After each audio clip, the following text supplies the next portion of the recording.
Salut les photographes, je suis toujours dans les Alpes suisses près de Thun et on est parti pour un deuxième quart d'heure photo.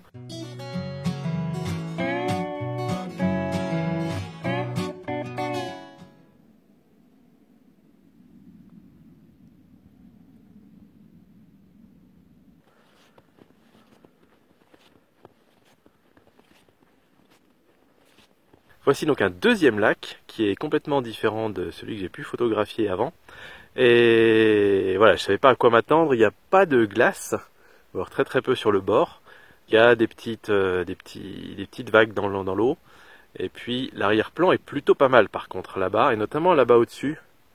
Il y a une toute petite dent, on va dire là-haut, qui est très jolie. Donc en fait le défi va être d'essayer de trouver un premier plan sympa et de réussir à jouer avec ces petites vaguelettes sur le lac.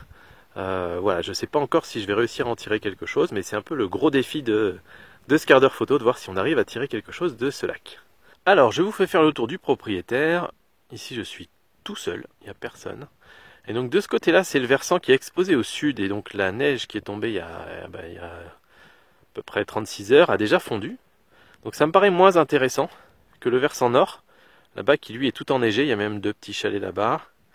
Et puis ici, cette fameuse paroi qui me plaît beaucoup avec la dent là-haut et la forêt. Enfin voilà, ça c'est des éléments qui me plaisent bien. Donc j'ai vraiment envie de mettre ça en arrière-plan.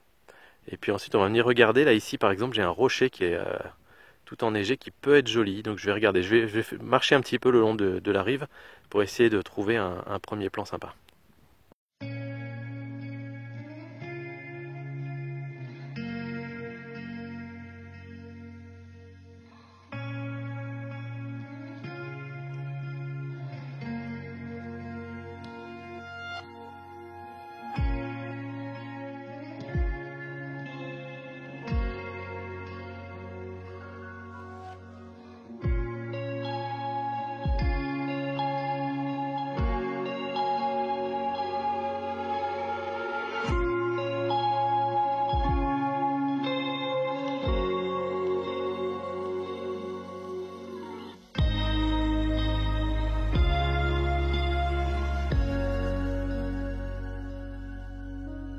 J'ai repéré 2 spots en gros par là avec des premiers plans sympas. Le premier avec le rocher que je vous ai montré tout à l'heure. Et puis le deuxième quand j'étais suivi par le drone. Et donc j'ai couru un petit peu par ici parce que je trouve que l'arrière-plan est plus joli par ce côté-là du lac. Vous voyez, on est du côté où il n'y a pas trop de neige là. Et j'ai trouvé un truc vraiment sympa dans l'eau et je vous montre. Donc voilà, ça c'est la vue qu'on a avec la fameuse petite dent là-bas. Et quand on descend, regardez ce qu'on trouve au premier plan. Ouh! Donc là, j'imagine bien qu'en se mettant au bord de l'eau, probablement à la verticale d'ailleurs, on pourrait avoir quelque chose d'assez sympa. Donc voilà, je vais essayer de faire une compo comme ça.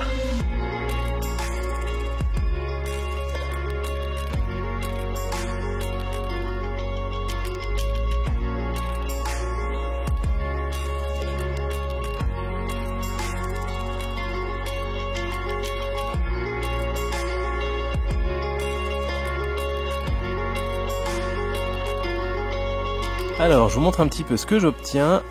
Hop, je vais faire quand même la mise au point devant. Voilà, donc là pour l'instant j'ai ça.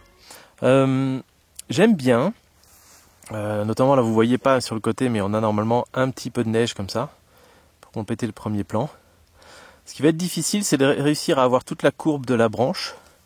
Alors je pense qu'on peut éventuellement remonter un peu pour la couper en fait. La couper un peu comme ça, et peut-être zoomer d'ailleurs. Ça, ce serait peut-être pas mal. Comme ça, on se libère de ce qu'on a sur le côté et on n'a plus que la branche. Ça, c'est peut-être pas mal. Et donc, ça fait vraiment une ligne directrice assez claire. Pour l'arrière-plan, il n'y a pas trop de soucis. Je vais essayer en me rapprochant et en me mettant toujours au très grand angle. Il faut juste que je fasse gaffe parce que là, on est vraiment au bord de l'eau. Alors, qu'est-ce que ça donne ici? Ouais, c'est mieux en fait. Je peux me rapprocher encore.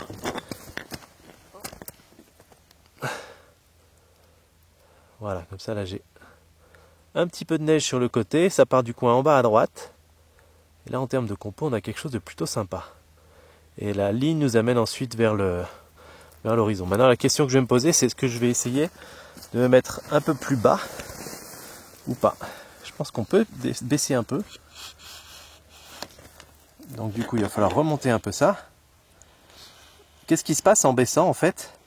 Eh ben, en baissant, la courbe ici de la branche prend plus de poids dans la photo que quand on est en haut, et le lac, donc vous voyez ici là, entre le bout de la branche et le fond du lac, c'est très long en fait, il y a une grande distance. Alors que là ici, ça réduit cette distance et donc ça donne plus de poids à ma branche.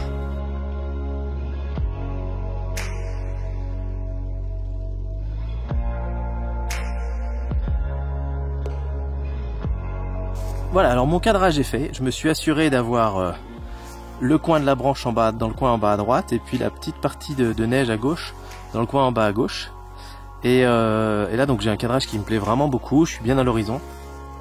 Par contre on est très fortement exposé dans le ciel est beaucoup plus clair. Et là on va pouvoir mettre un filtre dégradé sans aucun souci là-dessus. Et ensuite on verra si on fait une pause longue ou pas. Alors première chose quand même avant le filtre dégradé, c'est de voir si on a intérêt à mettre un filtre polarisant sur cette photo. Alors le reflet est vraiment sympa, et très honnêtement le blanc de la neige sur la branche fait que il n'y a pas forcément besoin de pouvoir voir au fond du lac. Donc je vais quand même prendre mon polarisant, je vais le passer devant, pour voir un petit peu ce que ça fait. Il suffit de le tourner, hein, ça nous donne un petit peu une idée de l'effet.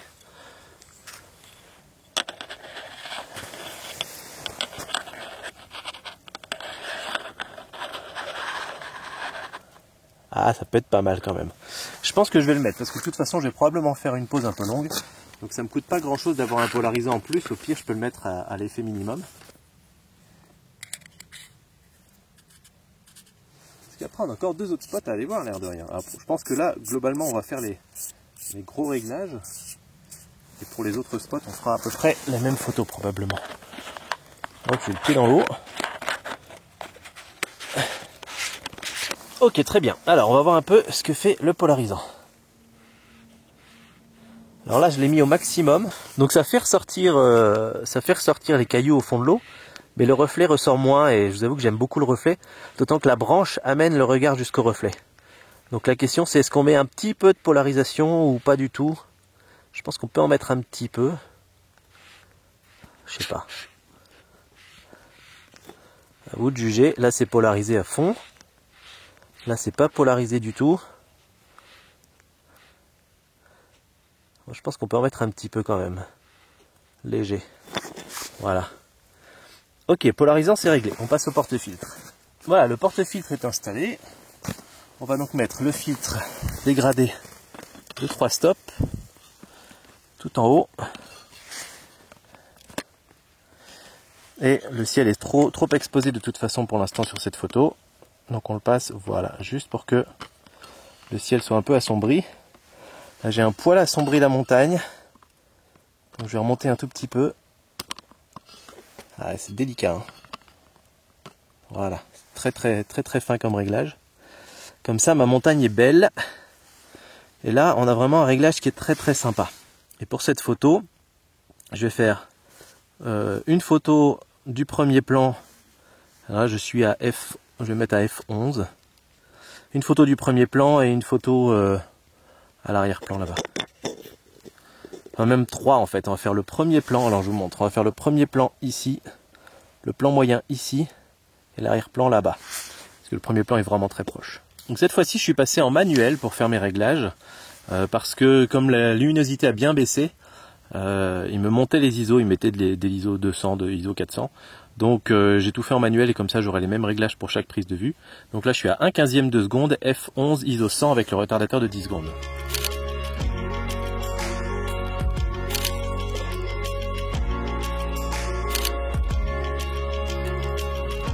Donc voilà, j'ai mes photos. Maintenant la question que je me pose c'est, est-ce que je fais une pause longue ou pas?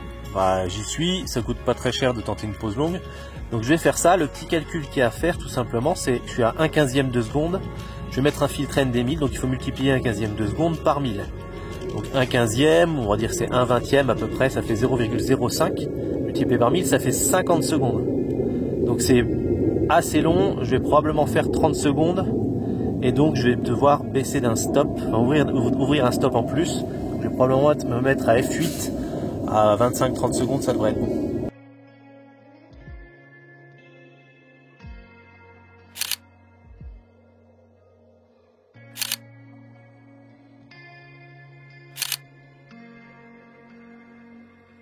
Donc voilà, j'ai des belles photos, mais avant de partir, j'ai quand même envie d'essayer quelque chose. Je vous avoue que sur les photos que j'ai déjà faites, pour l'instant, ce qui me dérange un peu, c'est le fait qu'il y ait pas mal de bazar sur la gauche. Et je me demande si ça serait pas mieux si on arrivait à épurer un peu. Alors c'est vrai que j'aime bien la forme un peu de serpent de la branche. Mais si on se rapproche comme ça, si je veux mettre la forme un peu de serpent, je suis obligé en fait d'avoir le... Attendez, je peux encore agrandir. Je suis obligé d'avoir quelque chose sur le côté. Alors que si je me rapproche comme ça, là, je commence à avoir... Donc j'ai juste un virage, mais qui est quand même très beau. Et ça me permet de... ça me permet d'avoir un cadrage beaucoup plus propre. Donc je pense que je vais faire ça. Je vais essayer ça. Là, je suis en train d'essayer de régler pour pas avoir trop de choses sur le côté. Là, vous voyez, on est vraiment pas loin sur le côté. Donc il faut que j'avance encore un petit peu. Et quelque chose comme ça devrait être bien. Donc là je me rapproche encore du niveau de l'eau. Il faut juste que je fasse gaffe à pas abîmer, voilà, pas toucher. Hop là, je suis très très près de l'eau. Mon truc est pas droit du tout là pour le coup. Hop, on va quand même pas faire tomber l'appareil photo dans l'eau. Voilà. Hop. Donc, je vous montre là, j'arrive à avoir quelque chose qui me plaît beaucoup plus. Ce que je voulais, c'était pouvoir prendre un peu plus grand angle, pas trop parce qu'après j'ai le vignotage qui arrive. Mais un peu plus grand angle quand même pour voilà, avoir vraiment la branche qui vient du coin en bas à droite.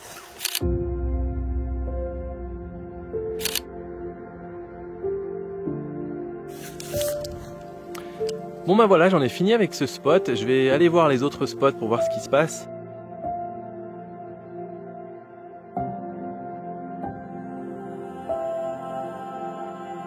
Donc voilà le deuxième spot avec le rocher qui est là. Je vous épargne la recherche du bon cadrage. J'ai déjà faite. Et on va y aller de ce pas. Se poser sur le trépied. Et voilà. Alors, dites-vous bien qu'il y en a un petit peu en dessous. Donc on a une belle bande blanche sous la petite quéquette qui dépasse. Et puis on a un petit peu plus de ciel aussi. Et donc on va reprendre nos photos exactement comme tout à l'heure, sans pause longue et avec pause longue. Je vais refaire les deux. Par contre, je pense que je vais pas mettre le polarisant cette fois-ci. À mon avis, il n'y a pas besoin. Je vais remettre juste le filtre dégradé et le filtre ND1000 pour la pause longue. Et juste pour celles et ceux qui veulent comprendre un petit peu les réglages, pourquoi je me suis mis exactement à cette hauteur, ce cadrage, etc.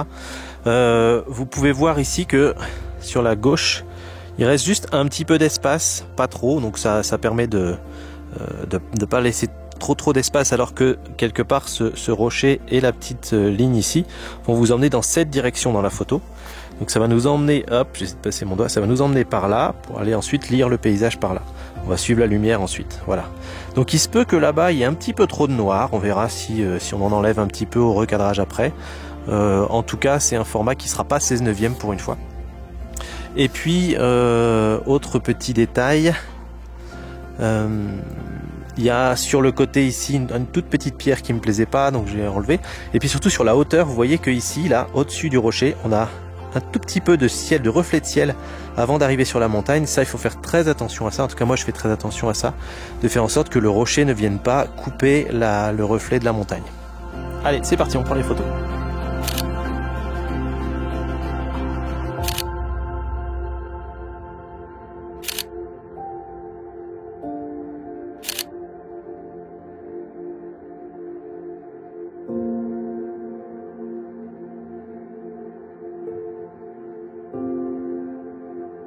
Alors on est au troisième et dernier spot. La lumière change un peu parce qu'il y a des percées dans les nuages là-bas, alors que je pensais vraiment que c'était des gros nuages qui allaient tout boucher. Et donc pour le dernier spot, et ben voilà exactement ce qu'on a. On a ce premier plan là, plutôt sympa.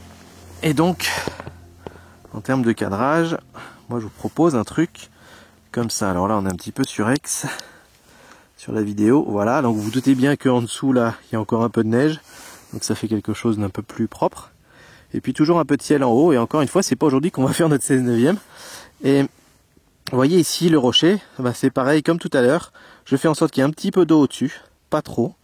Et puis l'idée là, c'est vraiment d'essayer d'épouser la forme du creux de la montagne là-bas. Vous voyez, il y a un col là-haut. Là, il y a un col. Ici, il y a le reflet du col. Et ben ici, la courbe de la roche, c'est comme si elle pouvait venir s'emboîter dans le reflet du col. Et ça paraît, ça a l'air de rien, mais c'est des petits détails qui font que la photo s'équilibre un petit peu. Et donc voilà, moi j'aime bien faire des choses comme ça, mettre des éléments comme ça ensemble. Bon allez, c'est reparti, filtre gradué, filtre ND, et puis on refait les photos.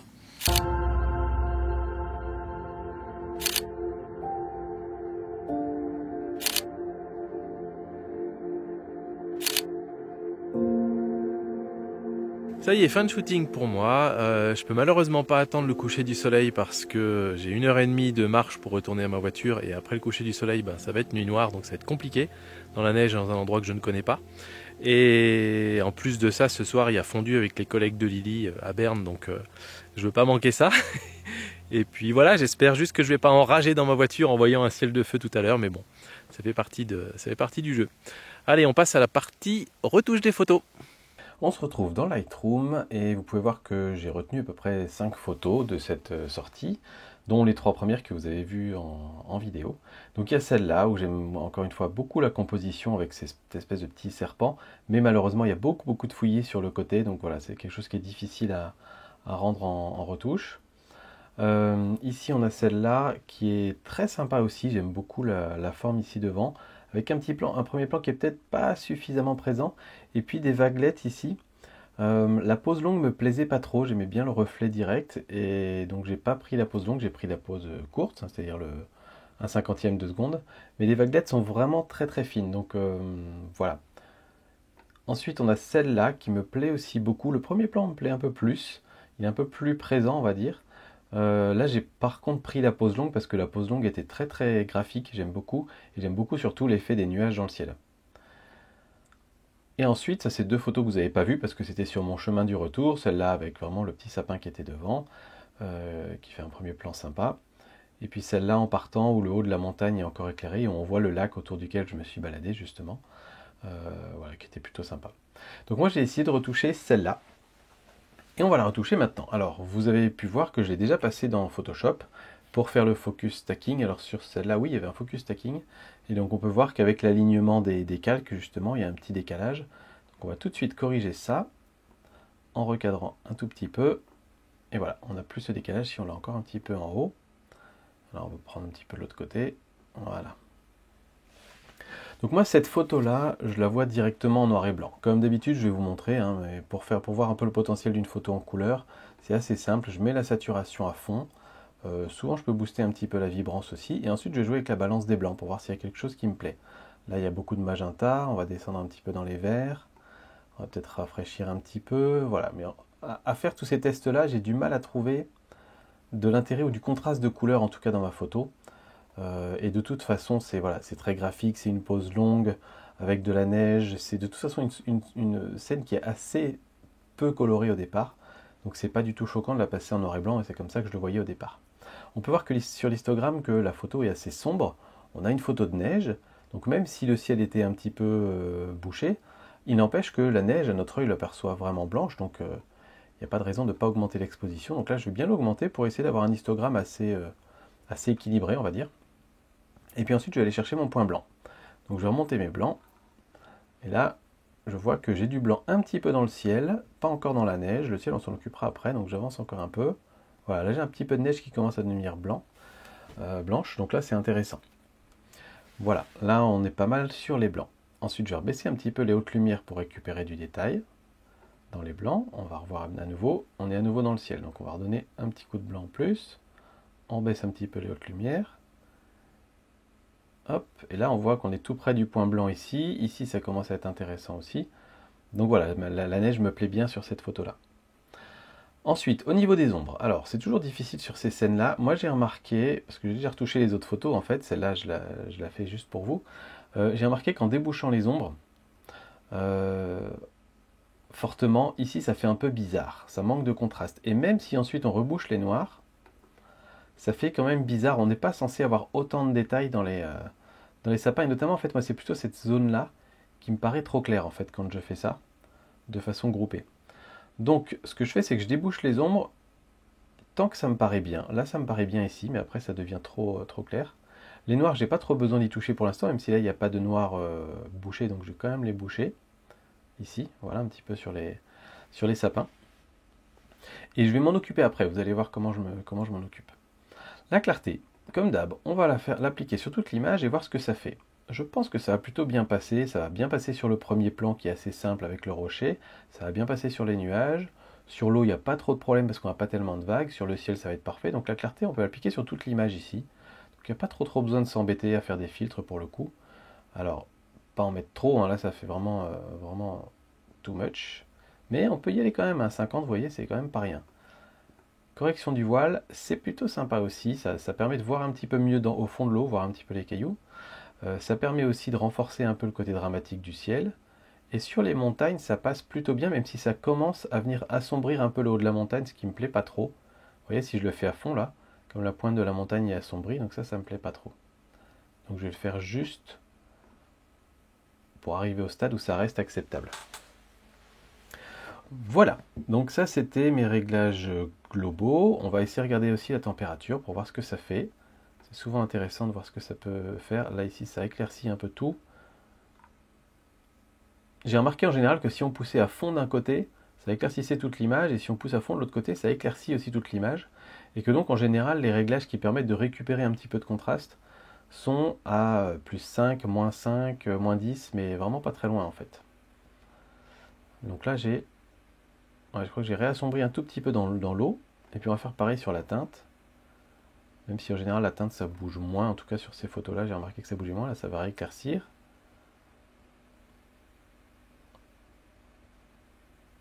Alors hop, ouais, non, je veux juste assombrir un petit peu l'eau justement, c'est le but pour créer un peu de contraste. Voilà. Ok, donc là ça me plaît pas mal comme ça. Et puis ensuite, on est pas mal. La clarté, on peut la faire aussi de façon globale sur cette photo. Je vais la monter, je peux la monter jusqu'à 60. D'habitude, je peux même la monter un petit peu plus hein, avec ce capteur-là. Par contre, comme j'ai déjà fait des retouches assez fortes en termes de clarté, en termes de correction du voile, je ne vais pas la pousser trop fort non plus. Je vais pas aller jusqu'à 80 par exemple. Et puis maintenant, je vais m'occuper de ces zones sombres. C'est là que c'est un petit peu compliqué parce que les zones sombres doivent garder leurs ombres relativement basses, mais je trouve ça dommage de voir qu'on n'a pas de détails dans les arbres ici, c'est trop sombre. Donc en fait, ce que je vais faire, c'est que je vais utiliser un petit pinceau et je vais déboucher un peu les ombres, mais je ne vais pas le faire partout. Et je vais notamment le faire sur les bosquets d'arbres. Et ça va nous permettre d'aller récupérer un petit peu de détails sur les bosquets d'arbres sans aller sur la zone de terre, on va dire, qui était la zone qui me dérangeait. Et évidemment, on n'oublie pas de le faire dans les reflets aussi. Voilà, et là on récupère un petit peu de détails dans les arbres. Si je pousse un peu plus fort, voilà, on récupère un peu plus de détails, il ne faut pas y aller trop fort. Regardez cette photo contrastée comme elle est, parce que c'est un paysage qui passe vraiment très bien en contraste. Et puis c'est tout, ça me paraît bien pour ça. Je vais peut-être rebooster un petit peu les blancs de ce côté-là. Donc pour ça, on va faire un nouveau pinceau. On va partir par là. Voilà, je suis sur les ombres, c'est pas ça que je voulais. Et un petit peu en haut là, tac. Moi, c'est plutôt redonner un peu de peps à mes blancs là-bas. Pas y aller trop fort non plus. Voilà. Tac. Ok, puis la photo me plaît bien comme ça. Je vais sûrement remettre du vignettage, notamment. Alors, je voudrais pas couper en bas là, cette petite partie-là avec de la glace et pas super harmonieuse. Je vais la masquer un petit peu avec du vignettage. Ici, ça va venir assombrir aussi mon ciel qui pour l'instant est relativement cramé là-haut. Voilà, donc ça me permet de garder mon premier plan. Hop, et je pense qu'on peut y aller là aussi assez fort hein, sur une photo comme ça. C'est pas grave si le vignettage est visible sur une photo de ce genre-là. Et voilà, si ça vient un petit peu atténuer le coin, on peut même s'amuser à venir mettre un autre petit filtre dégradé pour baisser encore un peu l'expo et essayer de faire partir un petit peu ça. Et des fois, on peut même baisser un petit peu la clarté. Je vais voir, non, là ça joue pas. C'est pas intéressant cette fois-ci. Non, c'est bien comme ça. Alors, est-ce qu'on met encore plus de vignettage? Est-ce qu'on change le réglage du vignettage? On va regarder. Alors, je ne veux pas trop le rapprocher du milieu, le vignettage ici sur cette photo, parce qu'après on va venir mordre sur ce rocher qui fait vraiment mon premier plan. Donc je ne veux pas trop mordre dessus. Je ne vais pas le mettre trop dans les coins non plus. Donc là où c'était à peu près au départ, c'était pas mal finalement. Sur le ciel, ça me va bien, ça reflète bien. On a aussi un côté équilibré entre la lumière ici et la lumière là. Donc ça c'est pas mal. Et ça me choque pas que ce soit sombre là-bas à droite, parce que de toute façon les arbres vont vers la zone sombre, c'est la ligne qui va vers la zone sombre, donc ça nous permet de rester dans l'image quand on visualise l'image. Donc tout ça c'est pas mal. Je vais sûrement venir compléter un petit peu, j'allais dire ici, mais en assombrissant encore un peu. Mais je vois que ma montagne est déjà sombre. Non, je vais pas le mettre en fait ça. Je vais pas le mettre parce que la montagne est déjà sombre. Alors si, une autre solution, quand on fait ici du vignetage et qu'on a des zones claires qui sont affectées par le vignetage, on peut jouer sur la priorité haute lumière qui permet d'être un petit peu moins assombrir ces zones-là. Alors là, pour le coup, ça devait peut-être pas être suffisamment haute lumière parce que ça n'a pas beaucoup d'impact dessus. Mais bon, je vais redonner peut-être un petit coup de pinceau du coup là, sur les ombres ici, voilà. Hop, pour faire ressortir un petit peu plus et que ça reste, voilà, ici sur le côté blanc aussi. Tac. Et je pense qu'on a fait le tour de la question. Ouais, cette photo me plaît bien comme ça. Voilà. Bah écoutez, j'espère que ce quart d'heure photo vous aura plu. Et puis moi je vous dis à très bientôt pour d'autres vidéos.